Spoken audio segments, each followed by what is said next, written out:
Telugu Desam party ఆదేశాల మేరకు గుంటూరు పశ్చిమ నియోజకవర్గ టీడీపీ కార్యాలయంలో ఎమ్మెల్యే గల్లా మాధవి ప్రజా గ్రీవెన్స్ డే నిర్వహించారు. ఈ గ్రీవెన్స్ కు ప్రజలు మరియు తెలుగుదేశం పార్టీ నేతలు పెద్ద ఎత్తున తరలివచ్చారు. ఈ సందర్భంగా ఎమ్మెల్యే మాట్లాడుతూ ఆంధ్రప్రదేశ్ ప్రజలకు అభివృద్ధి సంక్షేమాన్ని అందించాలన్న లక్ష్యంతో ఎన్డీఏ కూటమి ప్రభుత్వం అధికారంలోకి వచ్చింది. ప్రజలకు ప్రభుత్వాన్ని మరియు సేవలను మరింత చేరువ చేయడానికి ఎల్లప్పుడూ కృషి చేస్తుందని అన్నారు.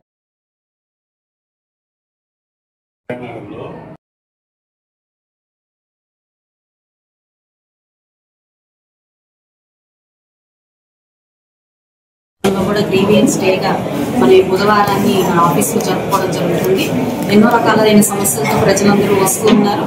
ప్రధానంగా ఈ సమ్మర్ కారణం వల్ల వాటర్ గురించి అడుగుతా ఉన్నారు. అదేవిధంగా రీసెంట్ గా మనకి చక్ర విలాస్ ఫ్లైఓవర్ నిమిత్తం ఈ బ్రిడ్జ్ ఏర్పాటు చేయాల్సిన అవసరం ఉంది కాబట్టి దానికి కావాల్సిన ఇంటర్నల్ రోడ్స్ ని వైడ్ చేసుకునే ప్రాసెస్ లో అక్కడ కాస్త ఈ స్ట్రీట్ వెండర్స్ ని లిఫ్ట్ చేయడం, వాళ్ళకి వెండింగ్ జోన్స్ కి డైవర్ట్ చేయడం జరుగుతుంది. వాళ్ళకి కాస్త ప్రత్యామ్నాయ మార్గాలు వచ్చిన తర్వాత ఈ జోన్స్ ఈ వెండర్స్ అన్నింటినీ కదిలించాల్సిందిగా వాళ్ళన్ని గ్రీవియస్ తీసుకొని రావడం జరుగుతుంది. అదేవిధంగా కొన్ని డివిజన్స్ లో వర్క్స్ ఆగిపోయిన పరిస్థితి కనపడుతుంది.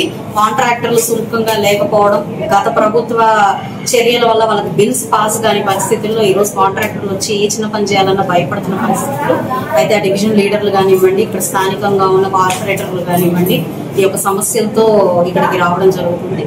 ఇలాగా ఇంక కొన్ని వచ్చి వాళ్ళ కుటుంబ సమస్యలతో కొంతమంది వస్తూ ఉండడం జరుగుతుంది. ప్రధానంగా అటు డెవలప్మెంట్ పరంగా ఇటు సంక్షేమ పరంగా కూడా వారి వారి సమస్యలతో ఈ రోజు ఆఫీస్ కి రావడం జరుగుతుంది. అయితే గుంటూరు పశ్చిమ నియోజకవర్గంలో మాత్రం వారానికి 4 రోజులు ఈ ఆఫీస్ లో గ్రీవియన్స్ నడుస్తూ ఉంటాయి. కాబట్టి ఎప్పుడు నిత్యం ప్రజల్లో ఉంటూ వాళ్ళ సమస్యల పరిష్కారమే మా దిశగా మేము కూటమి ప్రభుత్వం పనిచేస్తూ ఉందని మాత్రం ఆశ వ్యక్తం చేస్తాం.